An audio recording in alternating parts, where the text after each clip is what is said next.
Eu vou pedir que você abra sua Bíblia em Josué, capítulo 6 de Josué.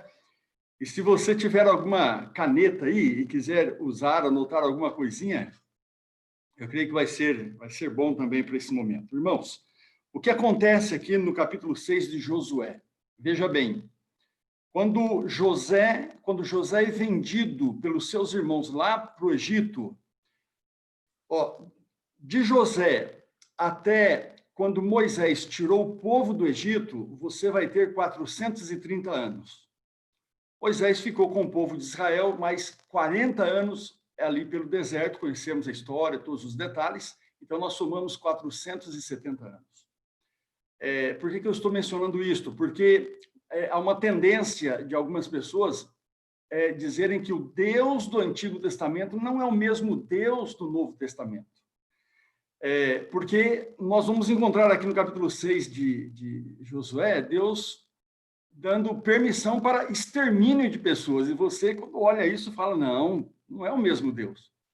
Queridos, os 470 anos que o povo de Israel, guiados por Deus ali no Egito, depois no deserto, Deus havia prometido para Abraão que daria uma terra que manasse leite e mel para a sua descendência. E agora vai se cumprir esse momento. Mas nós temos que entender uma coisa muito importante. Deus, por todo o tempo, ele enviou pessoas no Canaã, homens de Deus, enviados a Canaã, porque o propósito de Deus era que quando o povo dele chegasse na terra de Canaã, eles encontrassem ali irmãos da mesma fé no mesmo Deus. Mas isso não aconteceu. O povo de Canaã nunca aceitaram os homens de Deus, profetas de Deus. E quando, então, eles chegaram na terra de Canaã, agora guiados por Josué, por isso estamos no livro de Josué, Moisés morre, Josué agora é o líder do povo de Israel, e ele agora deve comandar as tomadas, vamos dizer assim, eles vão habitar a terra, e as cidades habitadas seriam agora pertencentes ao povo de Deus. Nós encontramos aqui no livro de Josué a primeira cidade que foi tomada pelo povo de Israel, a cidade de Jericó, tá certo? E nós encontramos aqui uma pequena orientação de Deus. Deus chamou Josué e disse, olha, Josué, vocês vão tomar a cidade de Jericó. Você se lembra como a cidade de Jericó foi tomada, não é? A cidade de Jericó, só para você ter uma ideia, ela tinha um muro que rodeava a cidade. Esse muro tinha 6 metros de largura por 12 de altura. Quando nós olhamos este muro, a gente diz assim, nossa, que muro imenso. Imenso eram os muros de Babilônia, né?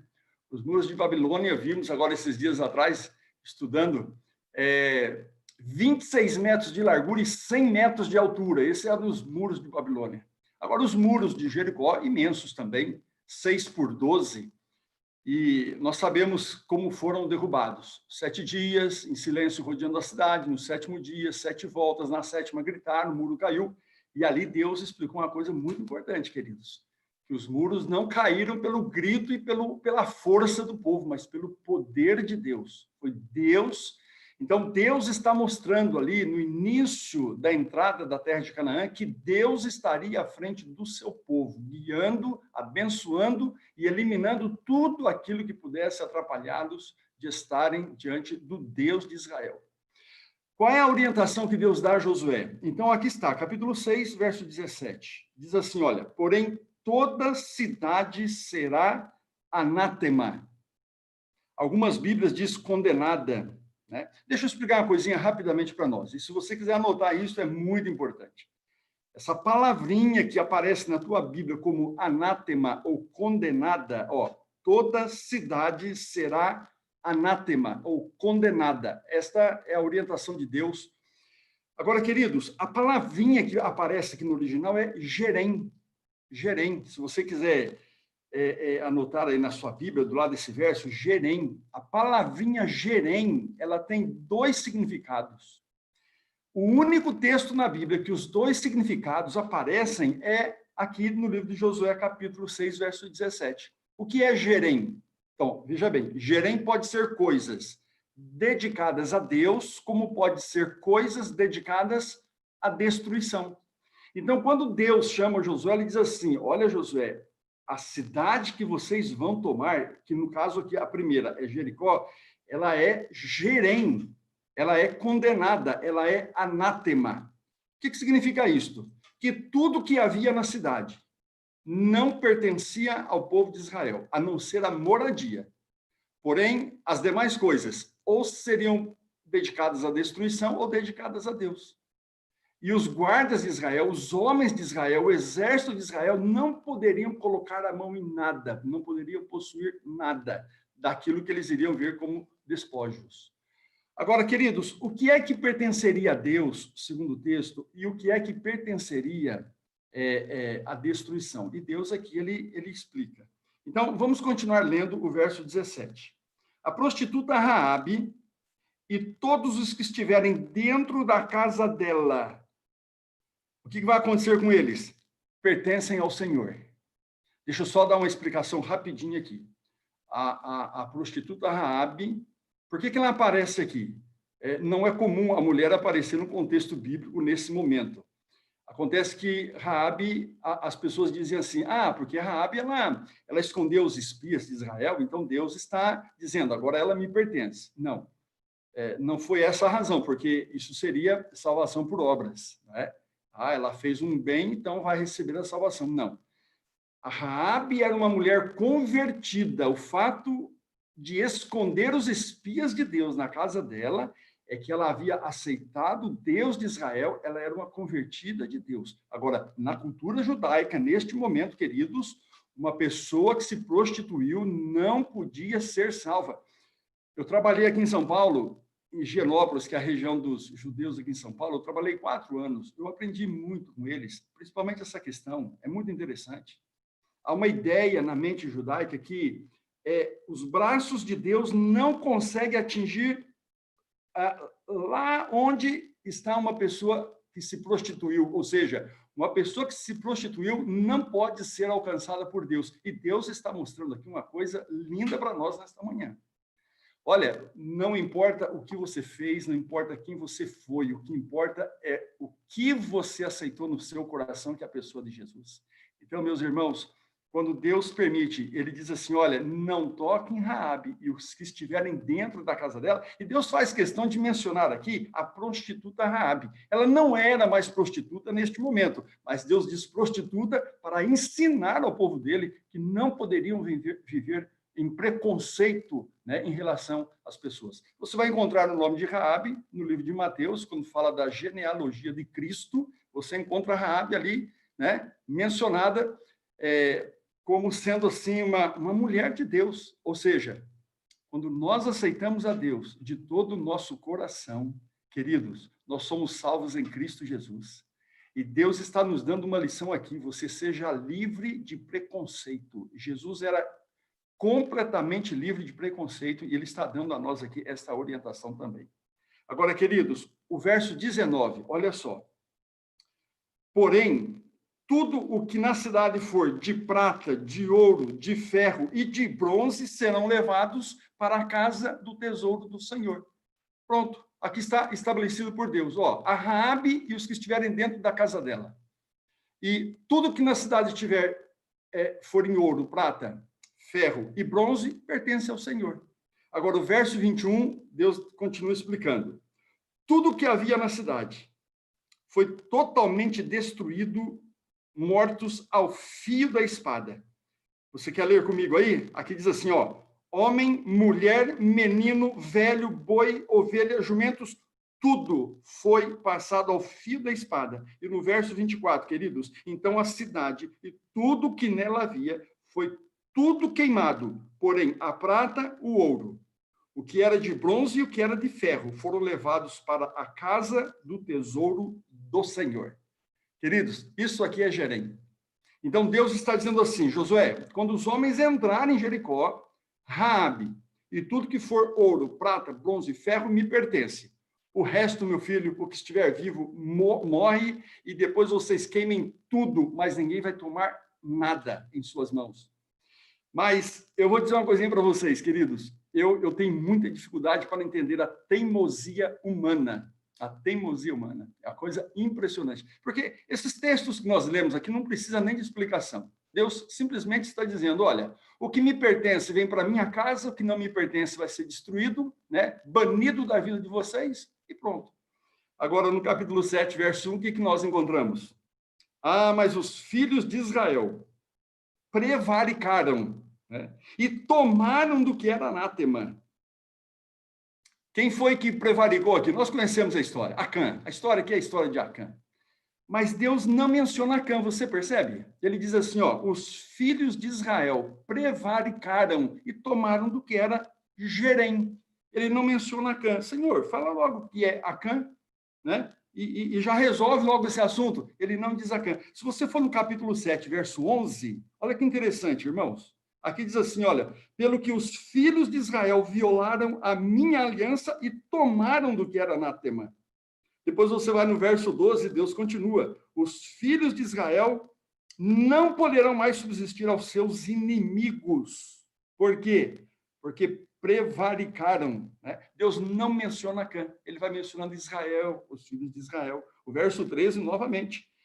Porque aos filhos de Israel virei virei a minha costa aos filhos de Israel. Verso 13, menciona novamente os filhos de Israel. Queridos, irmão White falando sobre esse texto no Patriarcas e Profetas. Se você quiser anotar aí, 526 do Patriarcas e Profetas. Ela diz assim, é triste dizer, mas há entre nós Acãs, homens que majestosamente se assentam na casa do Senhor, mas traz no seu íntimo o prevaricar. A palavra prevaricar, ela é uma palavra muito específica no contexto bíblico. Prevaricar é quando uma pessoa está agindo às escondidas de forma desleal. É o prevaricar. E Deus está dizendo ali, olha, os filhos de Israel. Mas na página 526 ainda do Patriarcas e Profetas, Deus continua dizendo assim, ó, através da serva dele. Pelo pecado de um só indivíduo, o desprazer de Deus pode cair sobre toda uma comunidade ou uma casa. Esse texto aqui ele é muito apropriado para nós, queridos. Aqui Deus está dizendo assim, ó, sabe por que eu não estou acusando Acã? Porque eu ainda não estou mostrando Acã? Porque pelo pecado de um só indivíduo, o desprazer de Deus pode... O que Acã havia feito, queridos? Se você ler o verso 19 do capítulo 7, ele mesmo menciona, né? Quando ele foi descoberto, nós conhecemos a história. Josué ele fez um sorteio entre as tribos de Israel, depois fez entre os homens de Israel, casa por casa, enfim, chegou na pessoa de Acã. Porém, olha o verso 19 aqui, olha. Então Josué disse a Acã, filho meu, eu te peço, dê glória ao Senhor, o Deus de Israel, e confessa-me o que foi que você fez. E aí ele diz assim, respondeu Acã a Josué, verdadeiramente eu pequei contra o Deus de Israel. Né? Eu pequei contra o Deus de Israel. Por que ele pecou? O verso 21, ele confessa, ele diz assim, olha, quando eu vi entre os despojos uma boa capa babilônica, 200 ciclos de prata e uma cunha de ouro no peso de 50 ciclos, aí vem o processo do pecado. Olha, ele diz assim, olha, eu os cobicei, os tomei e os escondi debaixo do tapete na minha tenda. Né? Esse foi o pecado de Acã. Queridos, nós conhecemos a história de Acã, não quero entrar nesses detalhes, mas eu quero fazer aqui uma rápida observação.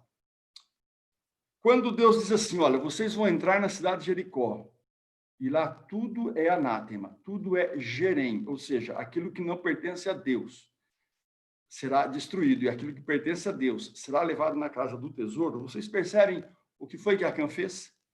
Acã, ele toma, veja bem, ele toma uma capa babilônica. Hoje, se você quer entender o que é uma capa babilônica, pensa num terno italiano que custa aí 5, 6, 10 mil reais. Aqui em São Paulo tem uma loja num shopping italiano e é coisa de impressionar.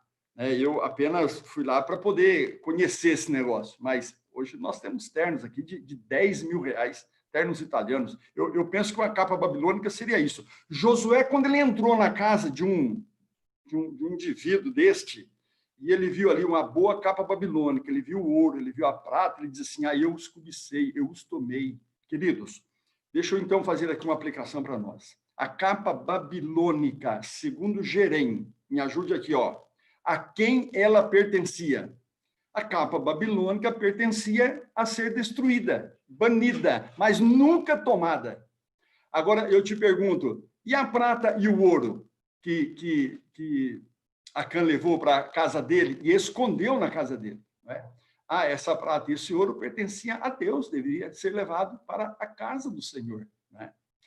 Agora, queridos, eu te pergunto, o que seria hoje, nesse momento em que nós estamos vivendo, o que seria a capa babilônica? A capa babilônica deveria ser tudo aquilo que atrapalha, né, aquilo que não deve estar presente em nossa vida. Eu vou ler um texto aqui para nós, que está no livro de Deuteronômio, capítulo 7, verso 26. Veja, Acã conhecia muito bem esse texto. O que diz nesse texto? Não introduza na tua casa nenhuma coisa abominável, para que você não seja semelhantemente amaldiçoado com ela. Olha que coisa interessante isso aqui, queridos. Não introduza na tua casa, e eu vou acrescentar aqui, não introduza na tua vida, nem na tua casa, nada que seja abominável, para que você não seja amaldiçoado como ela. Acã conhecia esse negócio. O que Acã fez, queridos? A capa babilônica que pertencia a ser destruída, ele levou para a casa dele. Ou seja, levou maldição para a casa dele. Agora, irmãos, o que é a capa babilônica hoje? A capa babilônica hoje pode ser irmãos que estejam bebendo bebida alcoólica escondidos, irmãos que estão fumando escondidos. Quando eu estou tocando na mulher do meu vizinho, isso é capa babilônica. Quando eu estou olhando a pornografia, isto é capa babilônica. Mas, pastor, entre nós não há ninguém que bebe. Não há? Estatisticamente, 8% de nossos membros estão bebendo bebida alcoólica e 6% de nossos membros fumam escondido. Olha que coisa. A capa babilônica entre nós, queridos, é hora de abandonarmos. Irmãos, nós estamos vivendo um momento muito delicado. Irmãos, um vírus parou o mundo inteiro. Deus está mostrando para a igreja dele, igreja, acorda, abandone o pecado. Igreja, viva os princípios de Deus, porque dias piores virão, e nós estamos tendo uma ideia do que vai acontecer lá no futuro. Então, Deus está dizendo para a igreja dele, minha igreja, irmãos, 2 Crônicas, capítulo 7, verso 13 e 14, anota esse texto, depois você leia. Se o meu povo se humilhar, e se meu povo orar, e se meu povo me buscar de todo o coração, eu os ouvirei, os perdoarei e sararei a terra. Queridos, Deus está nesse momento dizendo, igreja, aquilo que tem que ser banido da tua vida, da tua casa, faça. E faça depressa, porque Jesus está voltando. Queridos, é isso que Deus está querendo nos dizer nesta manhã. Agora, irmãos, eu te pergunto, queridos, a capa babilônica nós entendemos. Agora, e o ouro e a prata? O ouro e a prata que Acã levou para a casa dele e escondeu. O que significa o ouro e a prata? Significa, irmãos, nossos dízimos e ofertas que pertencem ao Senhor. Irmãos, o ouro e a prata, eles deveriam ser levados à casa do tesouro do Senhor. Acã tomou para si, que representa os dízimos e ofertas. E na lição que nós estamos estudando hoje, irmãos, olha, que lição maravilhosa. Eu vou apresentar aqui, resumidamente, o contexto da lição nossa de hoje. Eu fiz aqui algumas anotações. A primeira coisa que eu queria, irmãos, observar aqui com vocês é o seguinte. Vocês têm alguma dúvida quanto ao sábado, o 7º dia da semana? Eu precisaria estudar aqui com vocês o sábado, provando que o sábado é santo? De forma alguma. No livro de Ezequiel, e nós temos muitos textos bíblicos, nós temos cerca de 2.500 referências sobre o sábado. Agora, irmãos, veja bem, quando a Bíblia diz assim, olha, santificai o sábado, eu pergunto, Senhor, por que precisamos santificar o sábado?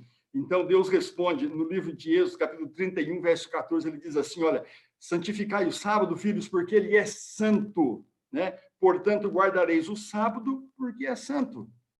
Agora, irmãos, em relação ao dízimo, então, só para nós entendermos, o que é dízimo? O dízimo de tudo o que Deus me dá, 1/10 parte pertence ao Senhor. Isto a Bíblia chama de dízimo. E nós vamos ver o significado dele daqui a pouco. Mas, irmãos, por que Deus diz assim? na palavra dele, Malaquias, por exemplo, 3:10, trazei-me todos os dízimos, todos. Por que Deus diz isso? E ele responde em Levíticos, capítulo 27, verso 32. Trazei todos os dízimos, porque ele é santo. Irmãos, olha que coisa interessante.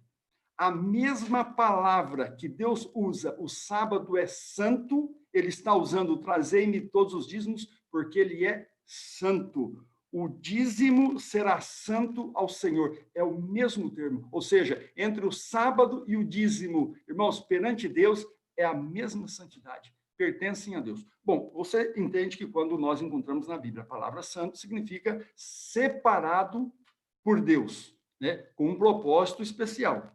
Agora, irmãos, aonde está a origem do sábado, né?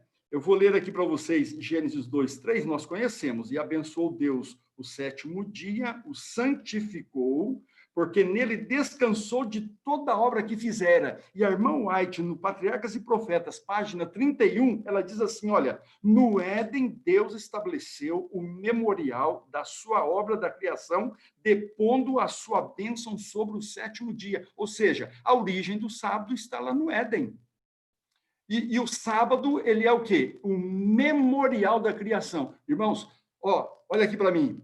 Quando eu entro no sábado na casa do Senhor, e agora nesse momento de quarentena, que nós não estamos reunindo na igreja, na casa do Senhor, então cada casa deveria ser a casa do Senhor, né? Sempre. Mas nós especificamente estamos cultuando a Deus de sábado na casa nossa, que é também a casa do Senhor. Queridos, quando eu observo o sábado e o dízimo, eles sempre têm que ser compreendidos no contexto do grande conflito. Sempre, irmãos. Quando eu observo o sábado, eu estou dizendo para o mundo das trevas que eu estou ali adorando Deus, o Criador dos céus e da terra, o único e verdadeiro Deus. Irmãos, é muito importante a observância do sábado. Não é só um descanso físico para nós e mental, mas, irmãos, eu estou estabelecendo que Deus eu adoro, quem é o Deus que eu sirvo, quem é o Senhor da minha vida. A guarda do sábado tem esse princípio, este memorial. Agora, irmãos, eu te pergunto, e o dízimo? Onde está a origem do dízimo? Olha só, no Testemunhos Seletos, volume 3, página 37. Irmãos, olha o que eu vou ler aqui da serva do Senhor. Da árvore da ciência, do bem e do mal, não lhes permitiu comer, reservou-a como lembrança constante de que Deus é o proprietário de todas as coisas. Entendeu? Não tocar naquela árvore para Adão e Eva era uma lembrança constante de que Deus não era apenas o Criador, mas o proprietário de todas as coisas. E vou terminar aqui o texto. Da mesma forma...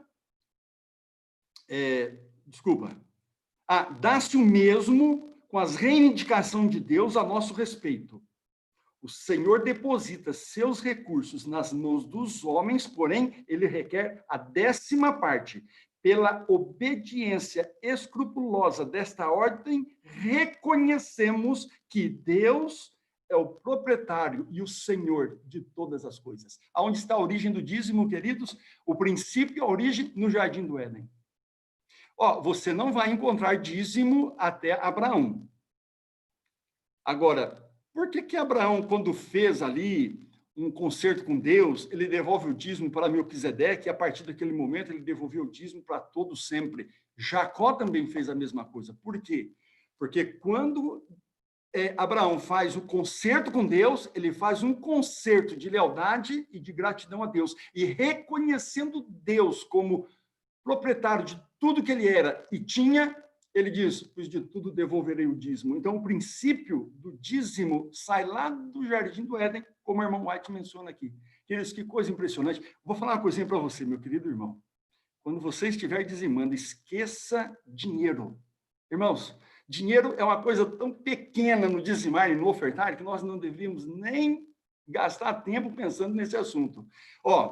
Quando eu entro no sábado, na adoração de Deus, eu estou dizendo para o mundo das trevas que Deus é o meu Criador, que eu adoro o Deus, o Criador. Ele é o Senhor da minha vida. Agora, irmãos, quando eu devolvo o meu dízimo num culto de adoração, e tem um detalhe, tá, irmãos? O nosso dízimo tem que ser entregue onde eu presto culto a Deus. Há pessoas pegando o dízimo dele, mandando para outras regiões, para outros lugares, enfim. Irmãos, isso não é correto.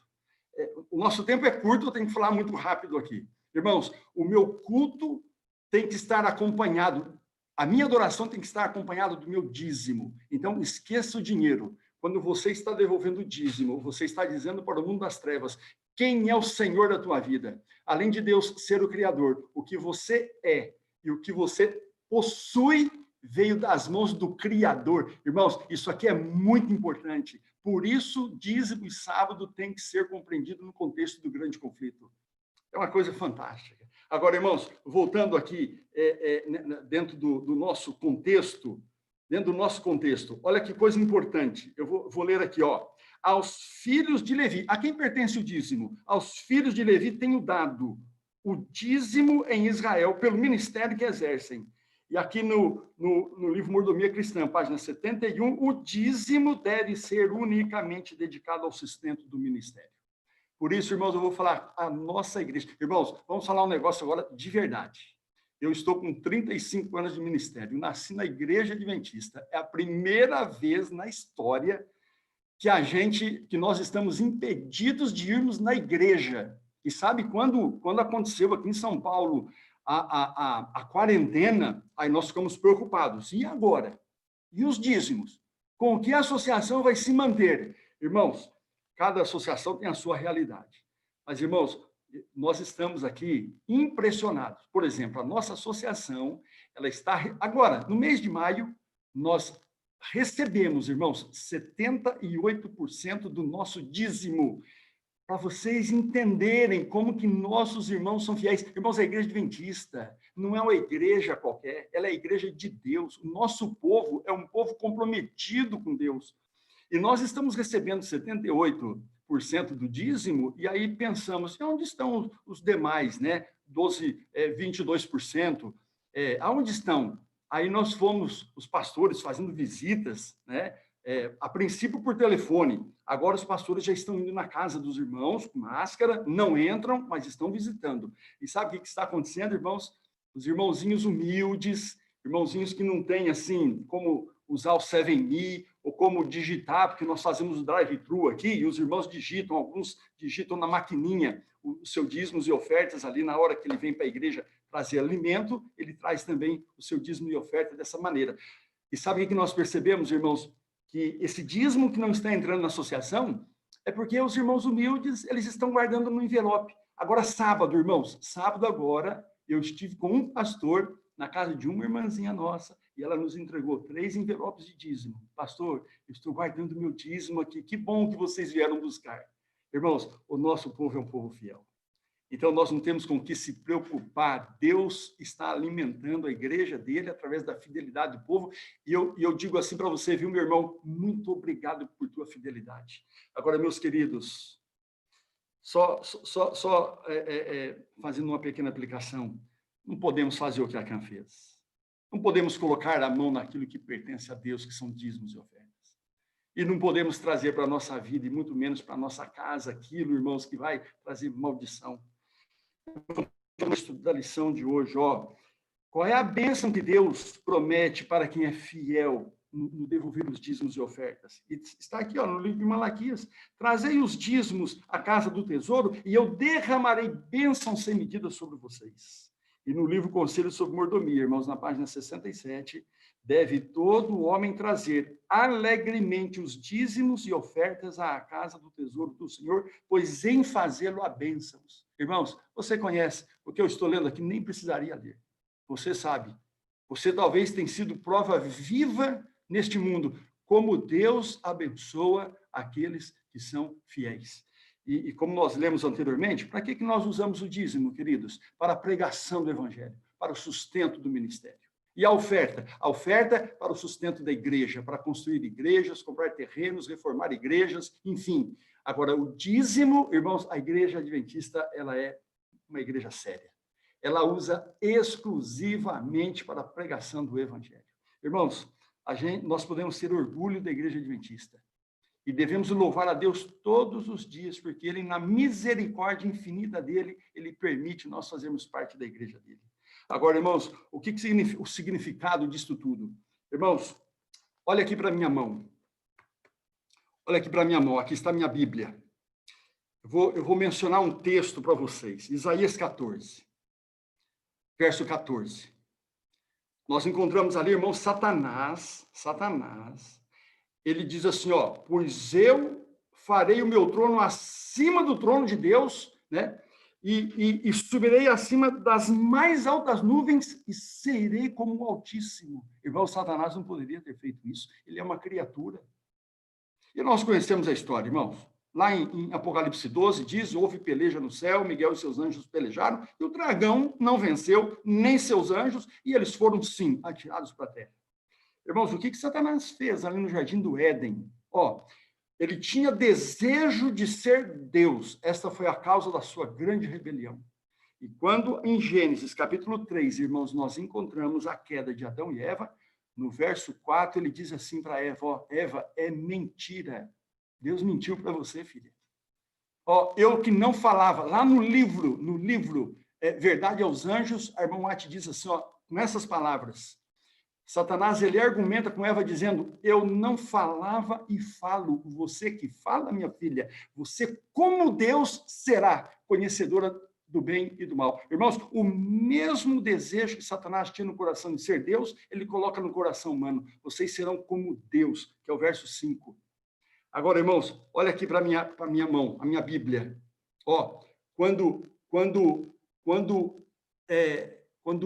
Eva tomou o fruto, irmãos, ela toma algo que pertence a Deus. E quando ela comeu aquele fruto, irmãos, ela se coloca na posição de Deus, ela praticou um sacrilégio, o mesmo que Satanás praticou no céu. Irmãos, olha aqui para a minha mão.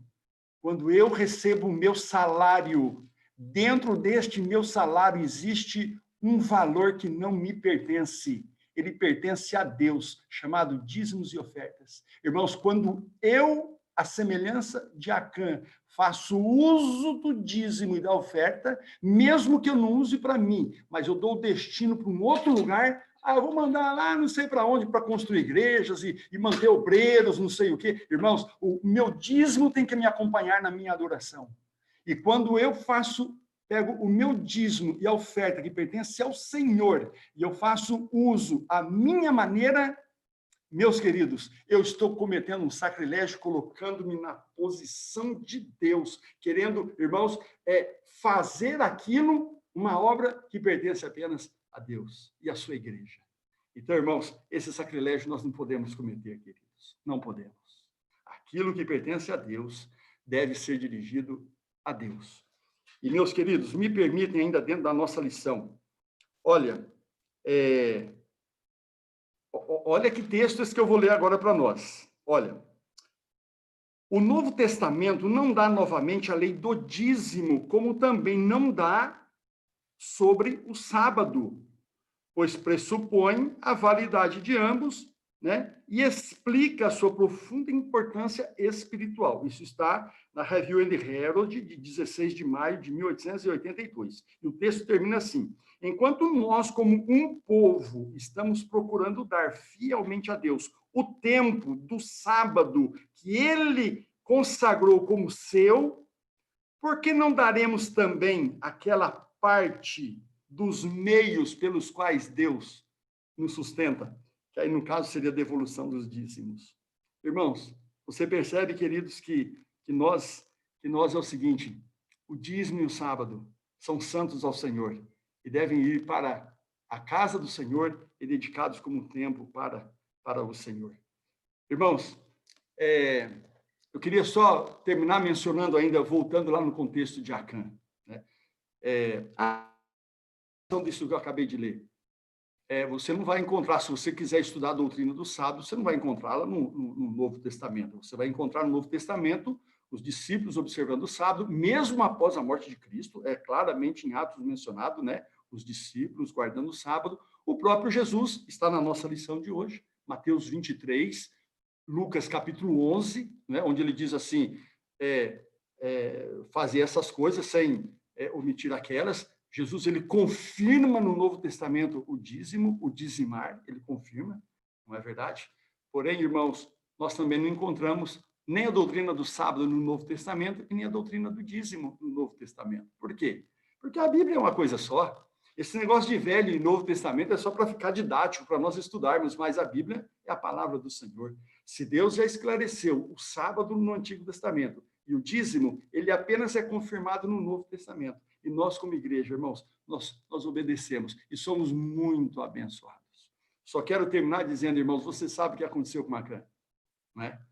Acã, quando o sorteio caiu no nome dele, aí ele diz assim para Josué, eu pequei contra o Senhor. Ora, irmãos, quando Josué pegou as 12 tribos de Israel, lançou sorte e caiu na tribo de Judá, irmão White menciona que naquele momento Acã já deveria se apresentar a Josué e dizer assim, olha, pode parar com o sorteio porque eu sou o pecador. Mas ele não acreditou. Irmãos, Satanás faz isso com a gente, o ser humano peca e Satanás diz assim, fique tranquilo, ninguém vai descobrir, só você, e você merece. E a gente iludido, irmãos, não brinque com o inimigo, porque ele não está brincando conosco, ele quer destruir você e destruir tua família. Agora, irmãos, o que aconteceu com Acã? Acã foi levado para fora do arraial de Israel, e infelizmente, irmãos, ele foi apedrejado. Só que quando a gente lê o apedrejamento de Acã, e depois ele foi enterrado ali, acontece que a esposa e os filhos também foram apedrejados e mortos. E você diz assim, mas Senhor, como que vai apedrejar a mulher dele e os filhos dele, que não tem nada a ver com isso? Tem sim. Lê lá na Bíblia, irmãos. Eles eram coniventes. Irmãos, o ouro e a prata e a capa babilônica escondida ali dentro da casa de Acã era conhecido pela sua esposa e filhos, e eles estavam ali só esperando passar um pouquinho de tempo para fazer uso daquilo que não lhes pertencia, mas pertencia a Deus. Não é? Por isso eles também. Agora, quando eu vejo na Bíblia, irmãos, que todos os animais de Acã também foram apedrejados e mortos, eu falo assim, Senhor, o que os bichinhos tinham a ver com isso? Irmãos, o que nós lemos lá no livro de Deuteronômio, capítulo 7, verso 26? Não introduza nem na tua vida e nem na tua casa nada que seja abominável, para que você não seja amaldiçoado. Irmãos, tudo que Acã possuía passou a ser amaldiçoado. Então, tudo teve que ser eliminado. Meus queridos, seja fiel a Deus, irmãos, sempre, em todos os momentos. E olha, irmãos, nós valorizamos muito o dinheiro, né? E nós vivemos num mundo muito materialista. E esse mundo materialista aí, ele está nos enganando. Porque ele está dizendo assim, quanto mais você tiver, mais feliz você vai ser. Não é verdade. Vou dar aqui uma estatística para você entender como não é verdade. De cada 100 pessoas que vai ao suicídio, 60 são de classe média alta.